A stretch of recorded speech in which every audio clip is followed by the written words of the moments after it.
ఈ వారం మన గెస్ట్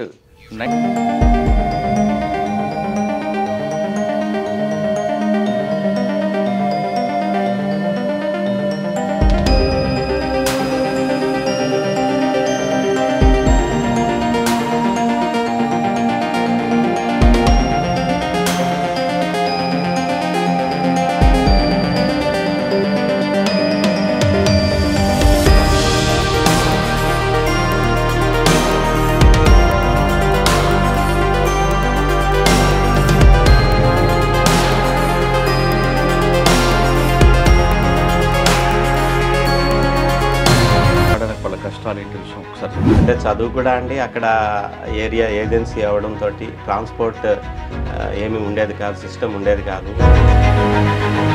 జోలాపూర్ టు మార్చుకొని చెప్పారు. ఆ ప్రాంతం గురించి చెప్పండి. చాలా బ్యూటిఫుల్ ఏరియా అది.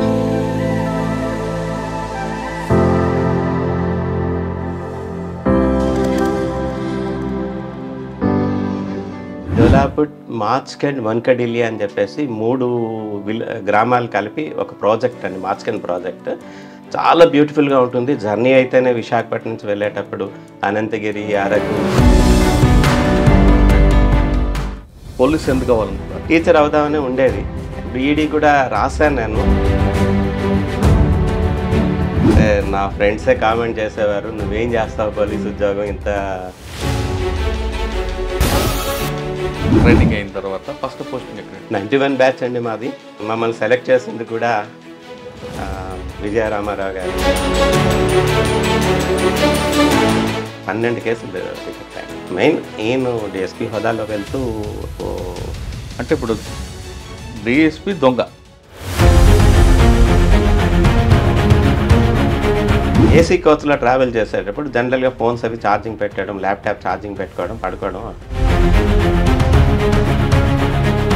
రైల్వే నుంచి భోగాపురం ఇన్స్పెక్టర్గా 2 years చేశానండి. అక్కడి నుంచి అక్కడే ఉందని మెమరీ ఉందా? ఒక 2 ఇన్సిడెంట్స్ అండి అక్కడ. ఒక విలేజ్ కాలిపోయింది, 60 houses కాలిపోయినాయి. సార్, శ్రీకాకుళం ట్రాఫిక్ డిఎస్పీగా చేస్తున్నారు.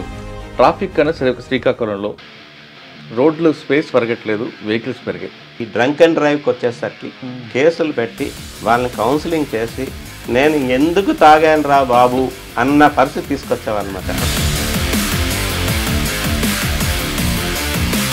కానీ మేము చూస్తున్న కేసులు ఎక్కువగా ఫాల్సే కనిపిస్తున్నాయి. చిన్న చిన్న పెట్టి మ్యాటర్లు కూడా తీసుకొచ్చి అందులో ఇన్వాల్వ్ చేస్తాం. నేనైతే ఏం చేయలేదండి. కేసు ఎట్లా ఉంది అంటే అట్లా ఈ రోజు వరకు కూడా సర్వీస్లో అప్పుడు కేసులు అయితే ఫైల్ చేయలేదు. ఈ లెవెల్లో మీరు కరెక్ట్గా చేస్తున్నా మీ మీద ఒక బుర్ర జల్లుతారు. బొబ్బిల్లో మీకు మెయిన్ ఛాలెంజ్ ఏముందండి? రాగానే ఇక్కడ డిఫరెంట్ ఉంటుందండి ఏరియా. ప్రజెంట్ మాకున్న ఛాలెంజ్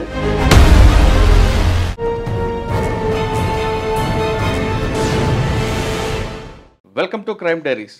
ఈ వారం మన గెస్ట్ 1991 బ్యాచ్ పోలీస్ ఆఫీసర్, పేరు పి శ్రీనివాసరావు గారు, డిఎస్పీ బొబ్బిలి, విజయనగరం జిల్లా. శ్రీనివాసరావు గారు ఫారెస్ట్ ఏరియాలో పుట్టి పెరిగి చదువుకొని ఈ స్థాయికి వచ్చారు. ఈ స్థాయికి వచ్చిన తర్వాత ఆయన చేసిన ఉద్యోగం ఎలాగుంది, అదేవిధంగా డిపార్ట్మెంట్లోకి వచ్చిన తర్వాత రూల్ ఆఫ్ లా అనేది కరెక్ట్గా ఉండాలని నమ్మే వ్యక్తిలో శ్రీనివాస్ గారు ఒకరు. అందుకే ఆయన రైల్వేలో పనిచేస్తున్నప్పుడు డిఎస్పీ దొంగ అయినా అతను తీసుకొచ్చి అరెస్ట్ చేసి ఆ కేసులో కన్విక్షన్ తీసుకొచ్చిన వ్యక్తి. ఒక డిఎస్పీ దొంగగా ఎందుకు మారారు అనే విషయంతో పాటు శ్రీనివాసరావు గారు ఈ యూనిఫామ్ అనేది ప్యాషన్గా వేసుకున్నారా, బై చాయిస్ వేసుకున్నారా అనే విషయాన్ని ఆయన అడిగి తెలుసుకుంది. సార్ నమస్తే అండి. నమస్తే అండి. పి శ్రీనివాసరావు గారు 1991 batch police officer, DSP Bobbili. Sir, ఈ డిపార్ట్మెంట్లో మీరు బై ఛాన్సా బై చాయిస్తో పాటు మీరు చెప్తున్నట్లుగా మీ జిఆర్పీలో పనిచేస్తున్నప్పుడు ఒక మీ డిఎస్పీ అంటే మీ పై ఆఫీసర్నే ఒక దొంగతనం కేసులో అరెస్ట్ చేసి పంపడం అనేది కొంచెం అది సాహసంగానే చెప్పాలి. అంటే పై ఆఫీసర్లు వద్దన్నారా, సపోర్ట్ చేశారా? సాధారణంగా డిఎస్పీ అరెస్ట్ అంటే కొంతమంది అబ్జెక్షన్ చేస్తారు, కొంతమంది గోహెడ్ అంటుంటారు. మీకు రెండింటిలో ఏ పదం వచ్చిందనే విషయంతో పాటు శ్రీనివాసరావు గారి కుటుంబ నేపథ్యం ఏంటి, ఈ స్థాయికి రావడానికి వాళ్ళ కష్టాలు ఏంటి విషయం ఒకసారి చెప్పండి. యాక్చువల్గా మా ఫాదర్ వాళ్ళది విశాఖపట్నం జిల్లాలోని భీమిలి అండి. బట్ మేము పుట్టక ముందే అంటే అక్కడ మార్చ్కండ్ హైడ్రో ఎలక్ట్రికల్ ప్రాజెక్ట్ అని ఉందండి. ఆ ప్రాజెక్ట్ కన్స్ట్రక్షన్ టైంలో మైగ్రేట్ అయిపోయారండి. ఇక్కడ ఉన్న ఆస్తులు కానీ అన్నీ వదిలేసి మేము వెళ్ళిపోవడం జరిగింది. అంటే నా బర్త్ కూడా అక్కడ జోలాపుట్ అని చెప్పేసి ఆంధ్ర ఒరిస్సా బార్డర్ అండి. రివర్ ఉంది, మార్చ్కండ్ రివర్ ఉంది. రివర్కి అవతల్ ఫ్లాంక్ ఏమో రైట్ ఫ్లాంక్ ఒరిస్సా అండి, లెఫ్ట్ ఫ్లాంక్ ఆంధ్ర అక్కడనమాట.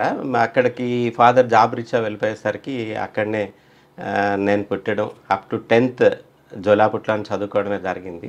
అయితే చదువు కూడా అండి అక్కడ ఏరియా ఏజెన్సీ అవ్వడంతో ట్రాన్స్పోర్ట్ ఏమీ ఉండేది కాదు, సిస్టమ్ ఉండేది కాదు. టీచర్స్ కూడా ఎవరు వచ్చేవారు కాదనమాట. 8th క్లాస్ నుంచి మాకు మ్యాథమెటిక్స్ కానీ సైన్స్ కానీ ఇంగ్లీష్ కానీ చెప్పే టీచర్స్ లేరు. ఒక సోషల్ మాస్టారు, తెలుగు మాస్టారే ఉండేవారు. 10th వచ్చేసరికి మా అదృష్టవశాత్తు డబ్ల్యూ పైడిరాజు అని చెప్పి ఒక మాస్టర్ అండి, ఆయన ఎల్కోట్ నుంచి ట్రాన్స్ఫర్ అయ్యి జోలాపుట్టు వచ్చారు. ఆయన ఇంట్రెస్ట్ తీసుకొని మాకు 32 మంది స్టూడెంట్స్ ఉండేవాళ్ళం అండి 10th అక్కడ. అందరికీ కూడా ఆయనే mathematics, physical science, natural science, English ఈ 4 సబ్జెక్టులు కూడా ఆయనే ఇంట్రెస్ట్ తీసుకొని మాకు చెప్పడంతో ఆ రోజు ఆయన ఇచ్చిన ప్రోత్సాహం, ఆయన మా చేత చదివించింది.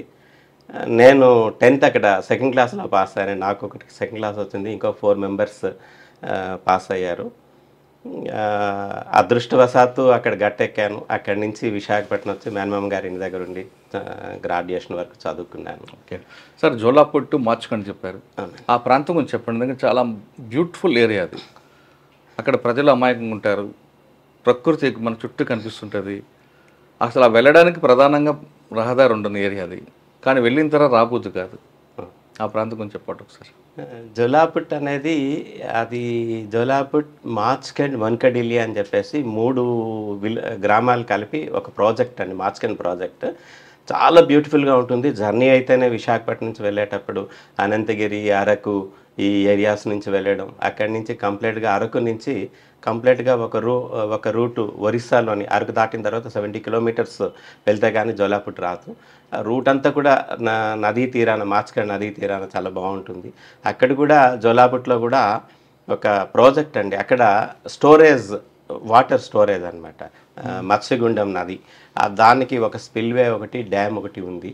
అక్కడ వాటర్ అంతా కూడా స్టోరేజ్ చేస్తారు. అక్కడి నుంచి లిమిటెడ్గా మార్చ్కండ్ వెళ్తుందండి. అక్కడ డైవర్షన్ డ్యామ్ ఉంది.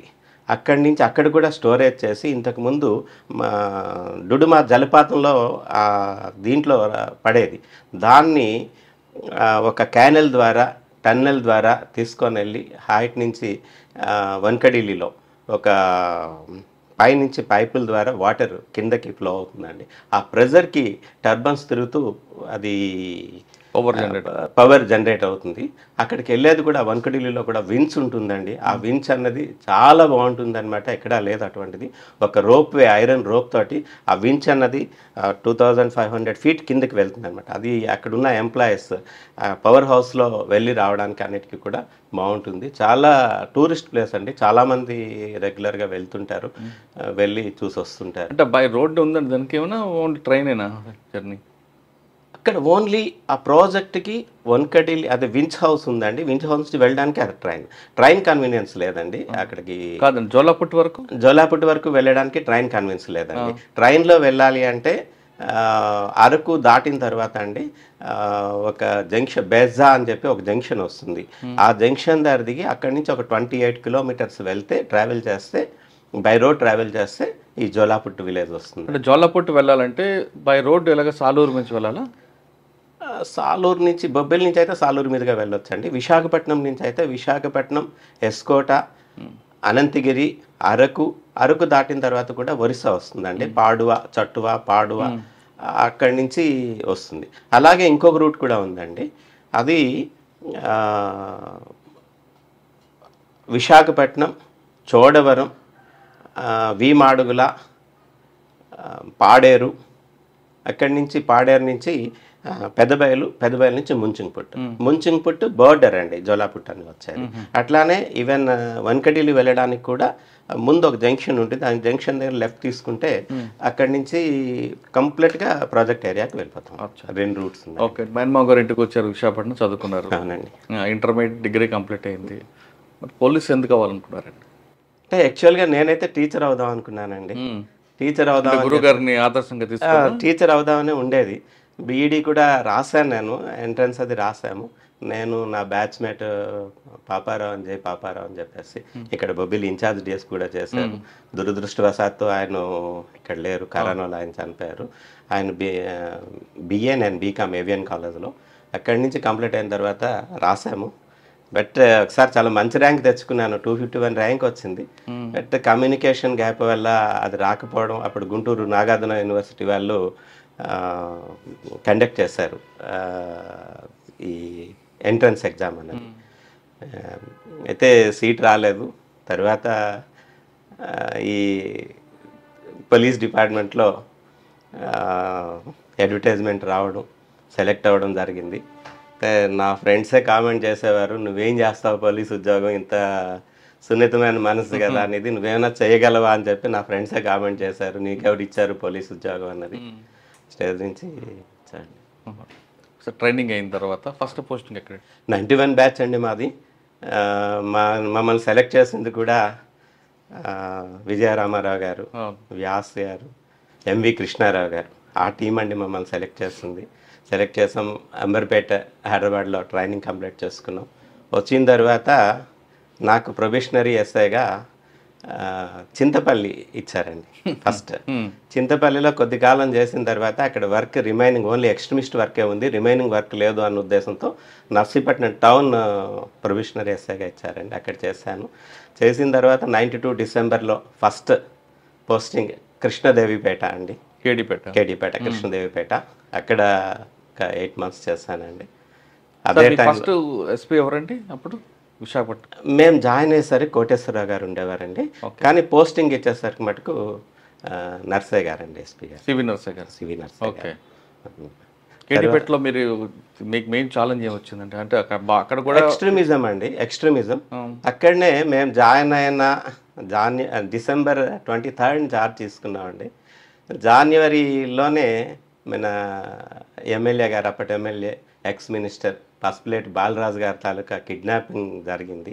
అది మా సర్కిల్ లిమిట్స్లో, యాక్చువల్గా ఆ సర్కిల్లో Kedipeta, Koyyuru and Mampa police station లిమిట్స్లో జరిగింది. అదొక ఆఫీసర్స్ అందరూ రావడం, ఆ రోజుల్లో ఆయన కోసం అని చెప్పి కూమింగ్ ఆపరేషన్స్ చేయడం, ఇవన్నీ కూడా. కానీ ఆయన విడుదల చేయడానికి మరి కొంతమందిని తీసుకొచ్చి విడిచిపెట్టారు కదండి హెలికాప్టర్లో. క్రాంతి రణదేవని పెట్టారు. అక్కడ ఎంత కేడీపేటలో 6 నెలల 8 months చేశానండి. విపరీతంగా అంటే కూమింగ్స్ విపరీతంగా చేసామండి. 2 ఇవి ఉండేవి, ఏఓపీలు ఉండేవి మాకు, నా అండర్లో. సరిబన్నపాలెం అండ్ కొమ్మిక ఏఓపీస్ ఉండేవి. అక్కడ ఏపీఎస్పీ ఉండేది.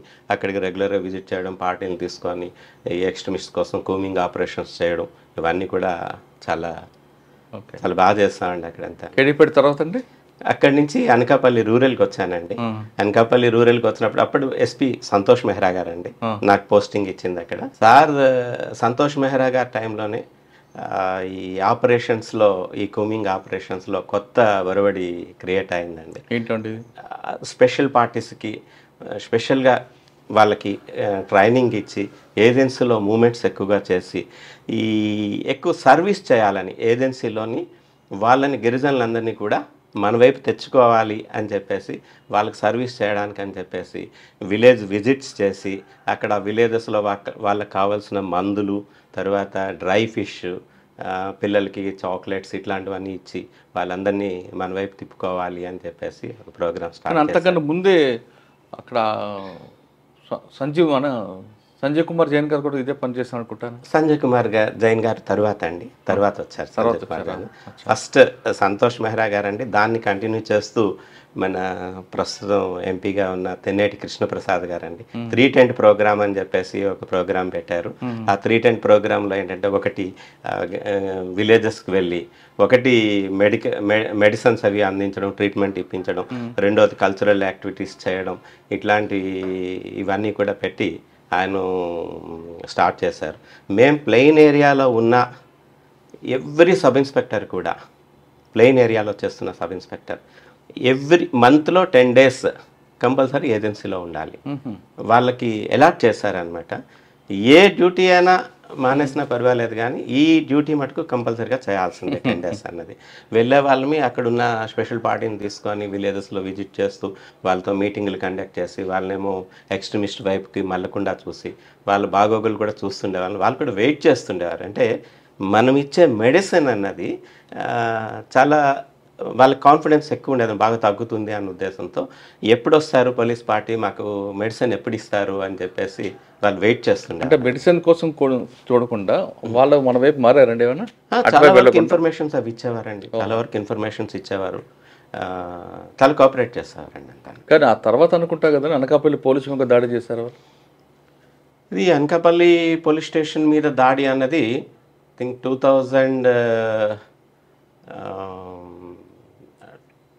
2002లో జరిగింది. 2002 and 2003లో జరిగిందండి అంతా కూడా. కానీ ఆ ఇన్ఫర్మేషన్ మనకి ఎందుకు రాలేదండి పోలీస్కి? అంటే ఎవరు ఎక్స్పెక్ట్ చేయలేదండి. ఆ రోజు ఒక బస్సుని వాళ్ళు హైజాక్ చేశారు. మాడుగుల నుంచి వచ్చే ప్రైవేట్ బస్సుని హైజాక్ చేసినప్పుడు ఆయన బస్సు కనిపించడం లేదు అని చెప్పేసి పోలీస్ స్టేషన్కి ఇన్ఫర్మేషన్ అయితే వచ్చింది. ఇది ఎవరు కూడా ఎక్స్పెక్ట్ చేయలేదన్నమాట అసలు. అంటే ఇట్లా బస్సులో వెళ్ళిపోయారు, ఆ బస్ని ఉపయోగించుకొని వస్తున్నారు అన్న విషయం ఎవరు ఎక్స్పెక్ట్ చేయాలి. దట్ ప్లెయిన్ మనకి ఎప్పుడు థ్రెట్ అంతా కూడా ఏజెన్సీ మీదే ఉంటా తప్పించి, కానీ ప్లెయిన్ ఏరియా ఎప్పుడు ఎక్స్పెక్ట్ చేయాలి. ఎక్స్పెక్ట్ చేయకుండా ఉండడం వల్ల వాళ్ళు వచ్చి అటాక్ చేయడం. ఆపరేషన్ గుర్తుందండి? కంప్లీట్గా గుర్తుందండి. ఆ రోజు యాక్చువల్గా జరిగింది ఏంటంటే, నేను దేవరాపల్లి సబ్ ఇన్స్పెక్టర్ అండి అప్పుడు. యాక్చువల్గా చోడవరం సబ్ ఇన్స్పెక్టర్ నాకు పోస్టింగ్ ఇస్తానని చెప్పి అప్పుడు ఎస్పీ గారు అతుల్ సింగ్ గారు అండి నాకు ఫోన్ చేసి కరెక్ట్ వీక్ డేస్ ముందు మీకు చోడవరం ఇస్తాను, మీరు వెళ్ళి జాయిన్ అవ్వండి అని చెప్పేసి నాకు చెప్పారు. సరే సార్, నాకు ఫ్యామిలీ అది మొన్న రీసెంట్గానే నేను తీసుకొచ్చి దేవరాపల్లిలో పెట్టుకున్నాను, ఈ టైంలో నేను చోడవరం వెళ్ళలేను సార్ అంటే, మంచి పోలీస్ స్టేషన్ కదా, పిల్లలు చదువుకోవడానికి వాటికి అక్కడ బాగుంటుంది కదా అంటే, లేదు సార్ ఇక్కడ మంచి స్కూల్ ఉంది, నేను ఇక్కడనే కంటిన్యూ అవుతాను సార్ అవకాశం ఉంటే, నాకు చోడవరం వెళ్ళడం ఇప్పుడు ఇష్టం లేదు సార్ అన్న. అది జరిగిన 1 weekకి ఈ ఇన్సిడెంట్ జరిగిందండి. సో ఎన్ని గంటలకు వాళ్ళు అటాక్ చేశారండి బస్సు? అరౌండ్ 11:30 అండి. 11:30 అటాక్ నైట్ వచ్చిందండి. ఆ ఫోన్ కూడా అటాక్ జరుగుతుంటే నాకు అనకాపల్లి నుంచి ఫోన్ వచ్చింది, sir Anakapalli town police station blast చేస్తున్నారు అని. అయితే అది అయి ఉండదు, మాక్ డ్రిల్ ఏదో చేస్తున్నారేమో అని చెప్పేసి నేను చెప్పడం జరిగింది వాళ్ళకి. వెంటనే చోడవరం కూడా బ్లాస్ట్ అయింది అని చెప్పేసి నాకు ఇచ్చారు. ఎప్పుడైతే ఇన్ఫర్మేషన్ వచ్చిందో ఇమీడియట్గా అలర్ట్ అయ్యామన్నమాట మేము కూడా. అన్ని పోలీస్ స్టేషన్లు కూడా ఇంకెక్కడెక్కడ జరుగుతాయా అని చెప్పేసి అలర్ట్ అయ్యాము. అంతా కళ్ళ ముందు మెదులుతుందండి ఇష్యూ అంతా కూడా. ఒకసారి రివీల్ చేయగలరా అది అనకాపల్లి? ఎందుకంటే ఒక కానిస్టేబుల్ కూడా చనిపోయారు, వెపన్స్ తీసుకెళ్ళిపోయారు, తర్వాత బస్సులో కాకుండా వాళ్ళు లారీలో వెళ్ళినట్టున్నారు కదా. ఇది వాళ్ళు బస్సును హైజాక్ చేసిన తర్వాత అండి వెళ్ళి టువర్డ్స్ తుమ్మపాల మీదుగా వాళ్ళు వచ్చారండి. తుమ్మపాల మీదుగా వాళ్ళు వచ్చినప్పుడు ఒక ఆయన యూనిఫామ్లో, అంటే అంతకు ముందే పక్కన అనకాపల్లి టౌన్ పోలీస్ స్టేషన్ పక్కన ఒక థియేటర్ ఉంది, సత్యనారాయణ థియేటర్ అని చెప్పేసి. ఆ సత్యనారాయణ థియేటర్ దగ్గరికి మఫ్టీలో వాళ్ళు ఒక లీడర్ ఒక ఆయన వచ్చి అక్కడి నుంచి ఎవ్రీథింగ్ ఆయన అబ్జర్వ్ చేస్తూ ఆ ఇన్ఫర్మేషన్ని వాళ్ళకి పార్టీకి పాస్ ఆన్ చేస్తున్నారు. జనరల్గా అక్కడున్న ఇన్స్పెక్టర్ గారు టీం అంతా కూడా టౌన్ పోలీస్ స్టేషన్ అనేసరికి ఆల్మోస్ట్ 11 o'clock వరకు కూడా అంతా అలాగా ప్రజలంతా వస్తుంటారు. అయితే 11:15 అరేంజ్ అవుతుందండి. ఇన్స్పెక్టర్ గారు కూడా అప్పుడు అప్పారావు గారు ఇన్స్పెక్టర్ గారు వెళ్ళిపోయారు. ఇంకా పోలీస్ స్టేషన్లో ఎవరు లేరు. Head constables, night in charge plus constables వాళ్ళు ఉన్నారు. ఉండే టైంలో ఈయన ఇచ్చిన ఇక్కడి నుంచి ఇచ్చిన సలహాల మేరకు అక్కడ ఒకరు అబ్జర్వ్ చేశారు. అబ్జర్వ్ చేసి ఎవరు మీరు అనేసరికి ఆ సివిలియన్ని ఆయన థియేటర్ దగ్గర నుంచి 2 తగలనిచ్చి ఆపేశారన్నమాట. ఒక యూనిఫామ్లో ఫస్ట్ AK-47 పట్టుకొని ఒక సబ్ ఇన్స్పెక్టర్ యూనిఫామ్లో లోపలికి మోటార్ సైకిల్ మీద ఎంటర్ అయ్యారనమాట ఇద్దరు. ఎంటర్ అయిన తర్వాత వీళ్ళంతా కూడా సబ్ ఇన్స్పెక్టర్ అన్ని చూస్తున్నారు. ఈలోగా టీమ్స్ అన్నీ వచ్చి చేశాయి. బ్లాస్ట్ చేసేసారు. అందులో రాజు అని ఒక హెడ్ కానిస్టేబుల్ అండి. ఆయన ఇంతకుముందు లోతుగడ్డలో కూడా ఒకసారి బ్లాస్టింగ్ అయింది. బ్లాస్ట్ అయినప్పుడు వెహికల్ బ్లాస్ట్ చేశారు. ఆయన తుల్లిపోయి వెళ్ళిపోయి ఒక దీంట్లో పడిపోయాడు, రాళ్ళ మధ్యలో పడిపోయాడు. చనిపోయినట్టు అట్లా యాక్ట్ చేసుకుంటూ ఉండిపోయాడు. ఉండిపోయేసరికి ఎక్స్ట్రీమిస్ట్ వచ్చి కాలుతో కూడా తన్నారు ఆయన్ని. తన్ని చనిపోయారని చెప్పేసి వెళ్ళిపోయారు. ఇక్కడ కూడా ఆయన ఏంటంటే రెండోసారి ఆ సైకిల్ మధ్యన దూరిపోయి ఉండిపోయాడు అన్నమాట. ఆయన ప్రాపర్టీ దీనిలో ఆయన సేవ్ చేసుకోగలిగాడు. అయితే ఆ ఇన్సిడెంట్లో ముగ్గురిని చిట్టిబాబు అని చెప్పేసి ఒక ట్రైబల్ కానిస్టేబుల్ని, శ్రీనివాస్ అని ఒక కానిస్టేబుల్ ప్లస్ ఇంకొక ఆయన పేరు నాకు గుర్తులేదండి, ముగ్గురిని తీసుకొని వెళ్ళిపోయారు. వాళ్ళు తీసుకెళ్ళిన తర్వాత చిట్టిబాబుని ఆయన ఎక్కువ యాంటీ ఎక్స్ట్రీమిస్ట్ ఫీల్డ్లో చేశారన్న ఉద్దేశంతో ఆయన్ని చంపేశారు. బట్ శ్రీనివాస్ నేను ఇంకొక కానిస్టేబుల్ని విడిచిపెట్టారండి వాళ్ళు. వాళ్ళిద్దరూ ఒక 3 days తర్వాత నడుచుకుంటూ వచ్చారు. వచ్చి ఇచ్చేసారనమాట. ఇప్పుడు ఆయన మొన్నటి వరకు రీసెంట్గా శ్రీనివాస్ అన్న ఆయన ట్రాఫిక్ సబ్ ఇన్స్పెక్టర్గా గోపాలపట్నంలో చేశారు. రీసెంట్గా ట్రాన్స్ఫర్ అయింది, ఎక్కడికి వెళ్ళారో తెలియదు. అప్పారావు గారు ఉన్నారండి ఇప్పుడు? అప్పారావు ఇన్స్పెక్టర్ లేదు, నో మోర్ అండి, చనిపోయారు కరోనాతో. రిటైర్ అయిపోయారు, కరోనాతో చనిపోయారు అనమాట. తర్వాత ఎక్కడికి వచ్చారు మీరు? దేవరాపల్లి అండి. దేవరాపల్లి నుంచి మళ్ళీ అనకాపల్లి ట్రాఫిక్ని దేవరాపల్లి నుంచి కసింకోట ఎస్ఐగా వచ్చానండి. కసింకోట ఎస్ఐగా చేశాను. కసింకోట నుంచి రైల్వేస్కి వచ్చాను. రైల్వేస్లో ఒక 1 year 4 months చేసిన తర్వాత ఇన్స్పెక్టర్ ప్రమోషన్ వచ్చింది. కసింకోటలో నేను చేస్తుండగా అక్కడ ఒక ఎక్స్ట్రీమిస్ట్ రంపు పట్టుకున్నానండి. ఒక 1835 దళిత స్టిక్స్ పట్టుకున్నానండి. 1835 గోకివానిపాలెం అని చెప్పేసి అచ్చర్ల నుంచి లోపలికి టువర్డ్స్ హిల్స్ వైపు వెళ్ళేది. దీని దగ్గర ఎక్స్ట్రీమిస్ట్ డంప్ అండి. చాలా వివి శ్రీనివాసరావు గారు ఎస్పీ సార్ అప్పుడు ఆయన హ్యామ్లో అప్పుడు పట్టుకున్నాము.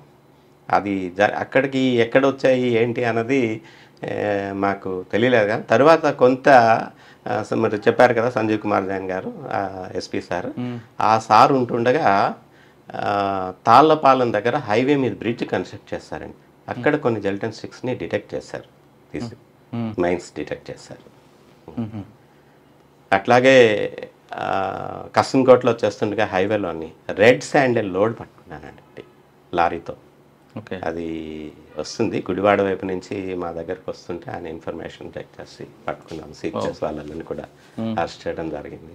రైల్వేలోనే ప్రమోషన్ జిఆర్పి అదే సబ్ ఇన్స్పెక్టర్గా వెళ్ళిపోయానండి. అక్కడికి వెళ్ళిన తర్వాత ఇన్స్పెక్టర్గా ప్రమోషన్ వచ్చింది. 3 years అక్కడనే కంటిన్యూ చేశాను.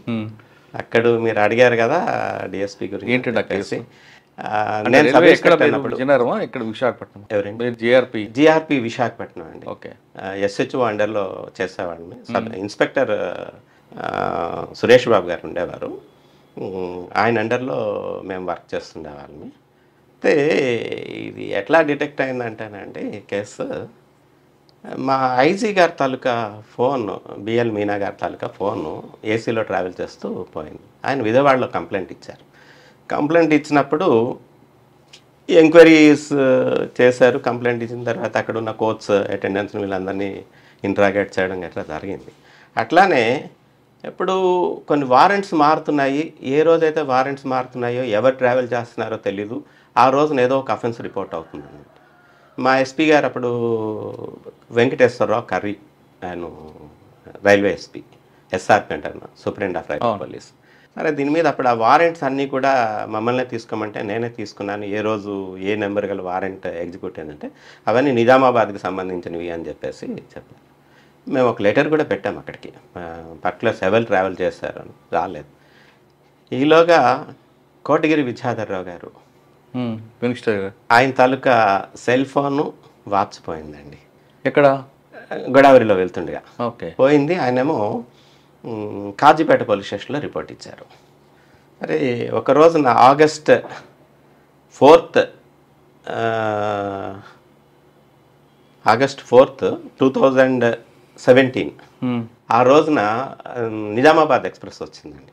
నిజామాబాద్ ఎక్స్ప్రెస్లో 4 అఫెన్సులు రిపోర్ట్ అయినాయి అన్నమాట. నిజామాబాద్ టు విశాఖపట్నం, నిజామాబాద్ టు విశాఖపట్నం వస్తుంది, నాగావళి ఎక్స్ప్రెస్. నాగావళి ఎక్స్ప్రెస్. అందులోని 4 అఫెన్సెస్ రిపోర్ట్ అయినాయి. పాయింట్ ఆఫ్ జ్యూరిడిక్షన్లో 3 కేసులు ట్రాన్స్ఫర్ చేశామండి. ఒక కేసు నేను ఇన్వెస్టిగేషన్ చేశాను అనమాట. ఆ ఇన్వెస్టిగేషన్ చేసే క్రమంలో ఒక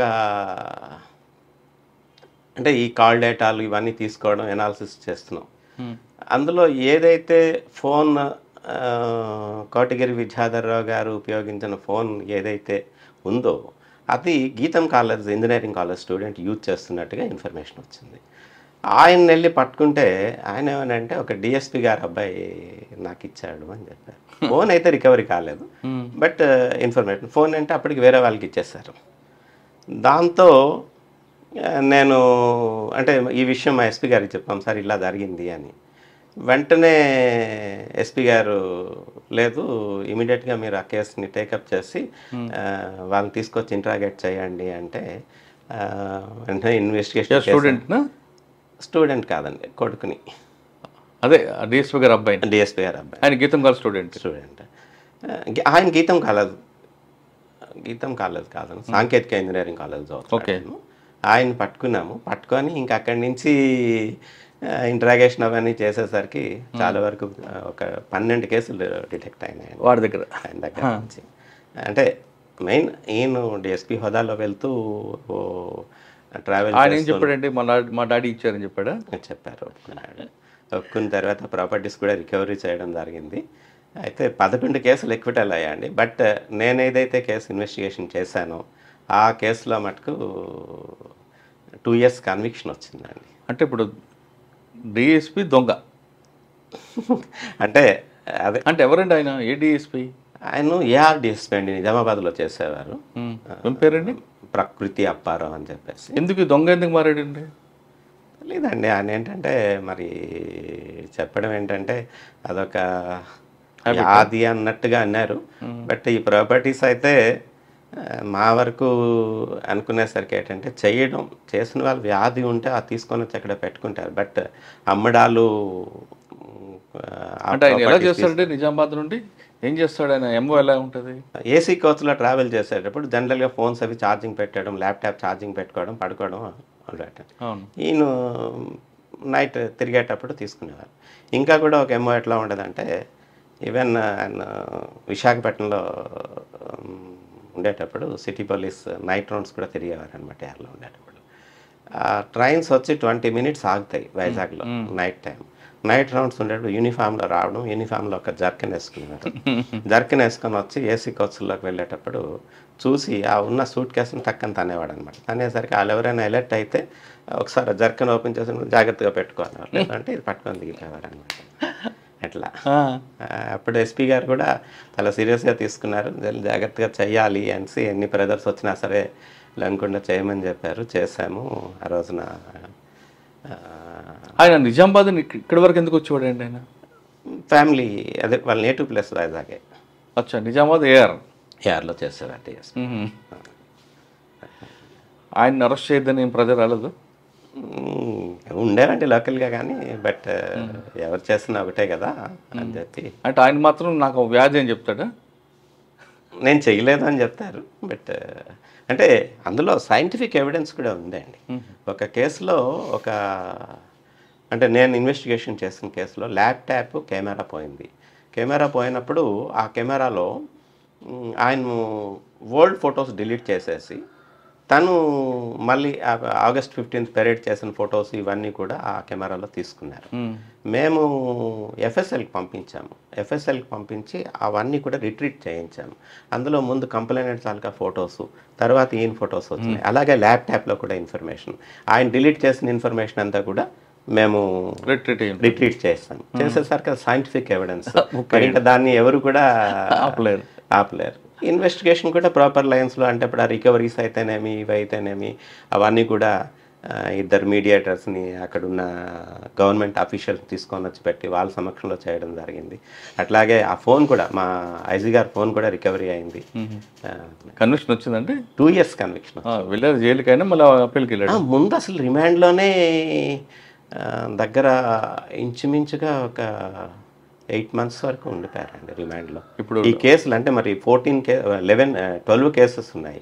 ఆ 12 కేసెస్లోని కూడా అవన్నీ సర్వీస్లో ఉన్నారండి ఇప్పుడు రిటైర్. ఎక్కడ ఉంటారు ఇప్పుడు ఆయన? ఓకే సార్, రైల్వే అయిపోయిన తర్వాత ప్రమోషన్ వచ్చిందా జిఆర్పీలో? తర్వాత వెంటనే అక్కడే ఇన్స్పెక్టర్ ప్రమోషన్ వచ్చిందండి. వచ్చినప్పుడు రైల్వేలో కూడా చాలా బాగా చేశాము. చాలా సాటిస్ఫాక్షన్ అయిన రికవరీస్ ఉన్నాయి. సర్వీస్ కూడా ఉండేది. చాలామంది సామాన్లు అవి పోగొట్టుకోవడం, వచ్చి చెప్పడం ఇవన్నీ జరిగింది. ఒక క్యాన్సర్ పేషెంట్ అండి, ఆమె హైదరాబాద్లో ముస్లిం లేడీ వెళ్ళి అందరి దగ్గర హెల్ప్ చేస్తారు అందరూ ఆమెకి. కొంతమంది గోల్డ్ ఆర్నమెంట్స్ ఇచ్చారు, క్యాష్ ఇచ్చారు, ఇవన్నీ కూడా పట్టుకొని వచ్చి మార్నింగ్ జన్మభూమి ఎక్స్ప్రెస్ ఉంది కదా, జన్మభూమి ఎక్స్ప్రెస్లో ట్రావెల్ చేయాలి ఆమె. ఈ బ్యాగ్ విశాఖపట్నం టు కాదు, హైదరాబాద్ టు సికింద్రాబాద్ నుంచి రావాలి. ఓకే, వచ్చేటప్పుడు ఆవిడ తాలూకా బ్యాగ్ పోయింది. ఎక్కడ పోయింది ఏంటి అన్నది తెలియదు. మా దగ్గరకు వచ్చేసరికి విశాఖపట్నం వచ్చేసరికి లాస్ట్లో చెక్ చేస్తే ఒక బ్యాగ్ ఒకటి మాకు దొరికింది. అది తీసుకొస్తే అందులో ప్రాపర్టీస్ ఉన్నాయి, అందులో ఆధార్ కార్డు ఉంది. ఆ ఆధార్ కార్డు తీసి వెంటనే మేము వాళ్ళకి ఆ కన్సర్న్ పోలీస్ స్టేషన్ వాళ్ళకి ఇన్ఫర్మేషన్ ఇచ్చాం. ఇలాగే పలానా వాళ్ళు పేరుంది, మీరు ఏమైనా ఇచ్చేయగలరా అని చేస్తే వాళ్ళు వెంటనే అక్కడి నుంచి మనకి ఇన్ఫర్మేషన్ ఇచ్చారు. పలానా లేడీదంటే వచ్చారు. ఆమె వచ్చిన తర్వాత చూస్తే, అంటే ఆవిడ చెప్పిన స్టోరీ చూస్తే, అదే క్యాన్సర్ ట్రీట్మెంట్ కోసం వాళ్ళు చేసిన హెల్ప్, ఆ రోజు అందులో ఉన్న ఆర్నమెంట్స్ అయితేనేమి, క్యాష్ అయితేనేమి, ఇంకా ఈవెన్ ఒక బట్టల్లో కూడా ఆమె దాచింది. ఆమె వచ్చిన తర్వాత తీసుకున్నారన్నమాట అవన్నీ. అది చాలా సాటిస్ఫాక్షన్ ఉండేదండి. అట్లాగే శ్రీశైలం ఆయన ఆచార్య గారు అనమాట, ఆచార్య గారు, ఆయన కూడా గోల్డ్ ఆర్నమెంట్స్ పోయినాయండి. ఎక్కడ పోయినాయో ఆయనకి తెలియదు. ఒక లెటర్ అన్ని పోలీస్ స్టేషన్స్కి ఆయన రాశారు. ఇలాగ నేను చాలా పేదవాడిని, టీచర్ని, నా తాలూకు ఆర్నమెంట్స్, గోల్డ్ ఆర్నమెంట్స్ పోయినాయి అని చెప్పేసి, నేను వైజాగ్ నుంచి ట్రావెల్ చేస్తున్నాను అని చెప్పేసి ఒక 6 గాజులు, ఒక నెక్లెస్ ఒకటి పోయిందని చెప్పేసి ఇచ్చారు. దాని మీద నేను చదివాను, లెటర్ చదివాను. మేమైతే ఎఫ్ఐఆర్ ఏమి ఇష్యూ చేయలే. బట్ ఒక అక్యూజ్ని పట్టుకునేసరి ఇంటాక్ట్ గోల్డ్ దొరికింది మాకు. వెంటనే అది గుర్తొచ్చి వాళ్ళని కాంటాక్ట్ చేశా. సార్, మీ తాలూకా ఆర్నమెంట్స్ ఏమైనా మీరు ఐడెంటిఫై చేయగలరా అంటే, గాజుల్లో శ్రీశైలం అని రాస్తుంటుందండి అన్నారు. చూసేసరికి అదే. వెంటనే ఇమీడియట్గా మేము ఎఫ్ఐఆర్ ఇష్యూ చేయడం జరిగింది. చేసి సేమ్ ఆ కంప్లైంట్ ఏమన్నారండి ఆయన తర్వాత ఎవిడెన్స్ ఇవ్వడానికి వచ్చారండి. వచ్చినప్పుడు ప్రాపర్టీ తీసుకున్నారు. వచ్చిన తర్వాత వాళ్ళ ఫీల్ అయిన మూమెంట్స్ కాదు, ఆయన అక్కడికి వెళ్ళి, శ్రీశైలం వెళ్ళి అక్కడ పూజ చేయించి, మా పేరున పూజ చేయించి, అక్కడి నుంచి ప్రసాదాలు రుద్రాక్షలు పంపిస్తూ, మా ఫాదర్ చనిపోయిన రోజున అన్నదానం కోసం డబ్బులు కట్టారండి అక్కడ. సార్, జిఆర్పి అనగానే కేసులు అవుతాయి కానీ రికవరీ కాదనేది ఒక అపోహ ఉంది, వాస్తవం అంటారా? లేదండి, నేను చేశాను, 3 years చేశాను. 3 years కూడా మా దగ్గరకు వచ్చి గోల్డ్ పోయింది, లేకపోతే ఆర్నమెంట్స్ పోయాయి అని చెప్పి ఇచ్చిన కంప్లైంట్లో మ్యాక్సిమం మేము చేసామండి. 3 years కూడా నా percentage of detection, percentage of recovery 70% అండి. చాలా చాలా ఆర్నమెంట్స్. సార్, విశాఖపట్నం బయలుదేరి హైదరాబాద్ వెళ్ళే ట్రైన్ ఎక్కాను. హైదరాబాద్ దిగిన తర్వాత నా బ్యాగ్ పోయింది. ఎక్కడ హైదరాబాద్లో ఇవ్వాలా, విశాఖపట్నం ఇవ్వాలా, ఎక్కడ పోయిందో నాకు తెలియదు. ఎక్కడ పోయిందో తెలియదు మీకు? మీరు ఎక్కడ చూసుకున్నారు? నేను హైదరాబాద్లో చూసాను. అక్కడనే కంప్లైంట్. కానీ వాళ్ళు ఏమంటారంటే ఇది మా జ్యూరిడిక్షన్ కాదు, విశాఖపట్నం చూసాను. లేదండి, జిఆర్పిలో ఉన్న ఒకటి ఏంటంటే, ఎక్కడ మనం నోటీస్ చేసామో నా బ్యాగ్ పోయిందనో, నా ఆర్నమెంట్స్ పోయినాయి అని చెప్పేసి ఎక్కడైతే మనం చూసామో ఆ చూసిన దానిదే జ్యూరిడిక్షన్ వస్తుంది. ఇప్పుడు మీకు డిఎస్పీ గారి కేసు చెప్పాను కదా, యాక్చువల్గా పోయింది ఎక్కడో పోయింది, కానీ ఆయన ఐడెంటిఫై చేసింది వైజాగ్లో దిగేటప్పుడు లెగిచి చూసుకునేసరికి ఆయన బ్యాగ్, ల్యాప్టాప్ బ్యాగు, కెమెరాస్ అవన్నీ పోయినాయి. అందుకని మేము ఇన్వెస్టిగేషన్ చేసాం. ఓకే, దిగిన తర్వాత చూసుకుని ట్రైన్ ఆగింది.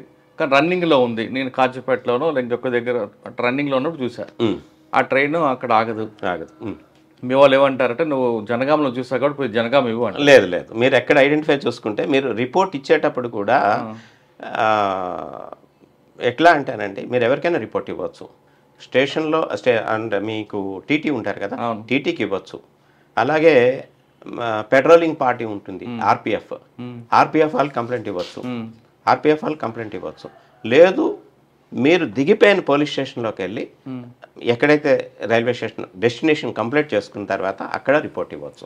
ఎక్కడికి ఇచ్చినా సరే అది త్రూ అంటే ఇప్పుడు రైల్వే టీటీకి కానీ ఆర్పిఎఫ్ కానీ ఇస్తే డిఆర్ఎం గారి ద్వారా అది కన్సర్న్ పోలీస్ స్టేషన్కి ఎఫ్ఐఆర్ కట్టమని వస్తుంది. లేదు అంటే టీటీ అయినా సరే తిన్నగా తీసుకొని వచ్చి ఆర్పిఎఫ్ కానీ ఆ కన్సర్న్ పోలీస్ స్టేషన్స్కి వచ్చి రిపోర్ట్లు ఇవ్వచ్చు అండి. సార్ రైల్వే తర్వాత ఎక్కడికి వచ్చారు? రైల్వే నుంచి భోగాపురం ఇన్స్పెక్టర్గా 2 years చేశానండి. అక్కడి నుంచి అక్కడే ఉందని మెమొరబుల్ ఉందా? మెమొరబుల్ అంటే ఒక 2 ఇన్సిడెంట్స్ అండి. అక్కడ ఒక విలేజ్ కాలిపోయింది, 60 houses కాలిపోయినాయి. యాదవ కమ్యూనిటీ పీపుల్ అంతా కూడా భోగాపురం లిమిట్స్లో కాలిపోయినప్పుడు నేను నా స్టాఫ్ అంతా కూడా 2 days అక్కడనే ఉండి మేమే వాళ్ళందరికీ కూడా వంటలు పెట్టి ఫుడ్ అక్కడే తయారు చేయించి 60 ఫ్యామిలీసే కాదు, విజిట్ చేసిన వాళ్ళకి కానీ ప్రెస్ వాళ్ళకి కానీ అందరికీ కూడా అరేంజ్ చేస్తామండి. అట్లానే వాళ్ళకి ఎవ్రీథింగ్ పూర్తిగా పోయిందనమాట. వాళ్ళకి వండుకోవడానికి కానీ బట్టలు కానీ ఏం లేవు. ఇప్పుడు సిఎంఆర్ వాళ్ళకి చెప్పి వాళ్ళకి బట్టలు ఇప్పించాము, తెప్పించి మేమే డిస్ట్రిబ్యూట్ చేస్తాము. అట్లనే పక్కన మ్యాట్రిక్స్ కంపెనీ ఉంది, వాళ్ళకి ఆ కంపెనీస్తో వాళ్ళు చెప్పి ఒక్కొక్క ఫ్యామిలీకి కూడా యుటెన్షియల్స్ ఇవన్నీ కూడా కొనిపించి ఇప్పించాము, సర్వీస్ చేస్తాము. అట్లానే డెంకాడ్లో కూడా ఇలాగే ఒక 30 houses కాలిపోయినాయి. సేమ్ థింగ్ అక్కడ కూడా చేస్తాము. ఒక 1 month కావాల్సిన రేషన్ అంతా కూడా వాళ్ళకి సప్లై చేస్తాము. ఓకే, ఇంకోటి చెప్తున్నారు, భోగాపురం 2 ఉన్నాయి. డెంకాడ్ అండి, డెంకాడ్ పోలీస్. భోగాపురంలో 2 గుర్తుండిపోయి మీకు? 2 ఇవే ఇన్సిడెంట్స్. భోగాపురం తర్వాత అండి? భోగాపురం తర్వాత అనకాపల్లి టౌన్కి వెళ్ళామండి. అనకాపల్లి టౌన్లో 1 year చేశాను. ఎస్పీ గారు ఘటంనేని శ్రీనివాస్ గారు, ఆయన టైంలో జై హో మహిళ అని చెప్పి ఒక ప్రోగ్రామ్ ఆర్గనైజ్ చేశారు. ఆ ప్రోగ్రాంలో ఈ మహిళల కోసం అని చెప్పేసి చట్టాల కోసం, వీటి అవేర్నెస్ కోసం, వాళ్ళ ఎంపవర్మెంట్ కోసం 10,000 members మహిళా దినోత్సవం రోజున అప్పటి డిఐజీ గారు సౌమ్య మిశ్రా మేడం గారు, ఈ ప్రస్తుత మన డిఐజీ గోపీనాథ్ జట్టి గారు, వీళ్ళంతా ఆఫీసర్తో అందరూ పార్టిసిపేట్ చేశారు. 10,000 members వైజాగ్లో ర్యాలీ చేసామండి. అనకాపల్లిలో ర్యాలీ చేసి ఆ రోజు ప్రోగ్రామ్స్ కూడా గజల్ శ్రీనివాస్ గారి ప్రోగ్రామ్ ఏర్పాటు చేయడం అయింది. 1 week పాటు ఈ కార్యక్రమాన్ని నిర్వహిస్తూ ప్రతి మండలంలో ఉన్న మహిళల్ని చాలా వరకు అనకాపల్లికి తీసుకొని వచ్చి అనకాపల్లిలో చట్టాల గురించి అని చెప్పేసి వాళ్ళకి క్లాసెస్, అవేర్నెస్ క్లాసెస్ చెప్పించి కన్క్లూడింగ్ ప్రోగ్రామ్ అచ్యుతాపురంలో చేస్తామండి. అదొక మెమొరబుల్. ఓకే, అనకాపల్లి తర్వాత అండి? అనకాపల్లి నుంచి నేను టెక్కెల్ వెళ్ళానండి 2014 ఎలక్షన్స్లో. అక్కడ 2014 ఎలక్షన్స్ అయిన తర్వాత సక్సెస్ఫుల్గా కంప్లీట్ చేశాము. 19లో నవంబర్లో డిఎస్పీగా ప్రమోషన్ వచ్చింది. 14 నుంచి 15 వరకు ఎక్కడ? 14లోనే ప్రమోషన్. 2014 నవంబర్లో ప్రమోషన్ వచ్చింది. 9 months తర్వాత శ్రీకాకుళం ట్రాఫిక్ డిఎస్పీగా చేశా. శ్రీకాకుళం ట్రాఫిక్ డిఎస్పీగా చేస్తున్నప్పుడే అప్పుడు టీడీపీ గవర్నమెంట్లో ఈ ల్యాండ్ స్కామ్స్ మీద ఒక సిట్ని ఏర్పాటు చేశారు. ఆ సిట్లో నేను కూడా one of the team leader అండి.